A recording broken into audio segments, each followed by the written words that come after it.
we've been here before, and before, and before, and before. And I thank my good colleague from Pasadena referring to us older women as, what were we, senior women? Mature women. Because I now don't just think of my situation, I think of my daughter and my grandchildren. And the fact that this battle, we thought was resolved back in 1973, I think it was, with the decision in Roe v. Wade. And I remember some of the phrases then, things like, if men could get pregnant, abortion would be a sacrament.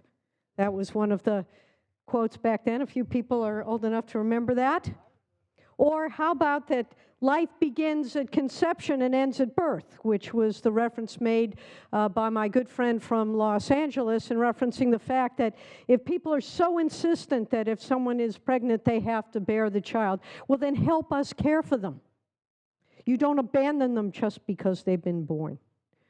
That's a concept that isn't new. That's 40 years old. This discussion is 40 years old. And Planned Parenthood, you know, I recall an incident in Brookline, Massachusetts several years ago where 3 members of a clinic there to help other women exercise their rights and protect their health and safety were murdered. It was 2 doors down from where my orthodontist had been when I was a kid growing up. So this had real personal connection with me. And the number of clinics that have been bombed, and the fact that now you need virtually security clearance to get in to exercise your right to have a pap smear, or a breast exam, or any of the things that women go through in life with their bodies that can be subjected to kinds of diseases that men do not know about.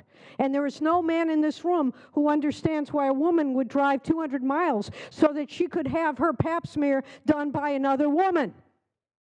And so why are we having this conversation where people in our federal government, men who have never been through this experience, who do not know what it's like to risk pregnancy, do not know what it's like to give birth, do not know what it's like to be afraid that a tumor on their breast might in fact be breast cancer, but they don't have the wherewithal to get the funding or to have the funds so that they can go to a clinic to find out. Because today, thank God, breast cancer can be treated if it's caught early enough. Why do we deny women this hope and opportunity over a discussion about what happens with 3% of all services provided by Planned Parenthood? And by the way, the last I looked, the right to choose was a fundamental right that women have. It's not the right of some white man in Washington to choose that I don't have the right to have a child if, when, and with whom I want. And so here we are, 40 plus years later, having a debate. And if we lose this debate, if Washington, D.C. defunds Planned Parenthood and defunds the Affordable Care Act, what are we going to do with the unintended pregnancies? What are we going to do with the sexually transmitted infections, with the breast cancer, the cervical cancer, and all these other kind of illnesses that will, in fact, take place if we deny people their basic fundamental health care rights? There are some of us that look at this as a movement to put women back in the bedrooms and in the kitchens, because if we don't have the right to control our reproductive destinies, we will never be equal. And that is what this debate is all about. And I thank God for Planned Parenthood and the services that it has and does provide for the women of this state and the women of this nation. I want to leave you with just a couple specifics. If the federal government defunds Planned Parenthood, it will be a loss of critical preventive and reproductive health services for more than 800,000 California women and men each year. This will mean the potential loss of annual health care services, including contraception, to nearly 631,000 patients. That's bigger than several of the states in this country. And I guarantee you that there are women and men who will be denied these services who are your constituents in every part of this state. There will be nearly 307 emergency contraception kits lost, 1 million pregnancy tests that will not be provided, 96,000 cervical cancer screenings. more than 75,000 breast exams, 1.5 million tests and treatment for sexually transmitted infections, and we will lose sexual health education programs which reach over 207,000 children and adults in California a year. This is serious business. This is a major epidemic. Should we allow an intentional denial of this care and this right to the women of California? And with that, I urge your aye vote.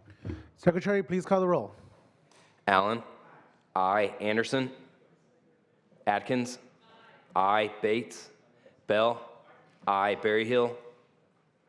Bradford. Aye. Cannella. De Leon. Aye. Dodd. Aye. Fuller. Gaines. No. Galgiani. Aye. Glazer. Aye. Hernandez. Aye. Hertzberg.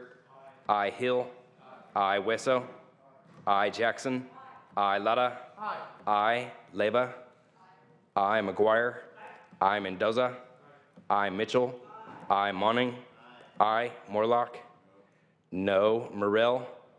No. Newman. Aye. Wynn. No. Nielsen. No. Pan. Aye. Portantino. Aye. Roth. Aye. Skinner. Aye. Stern. Aye. Stone.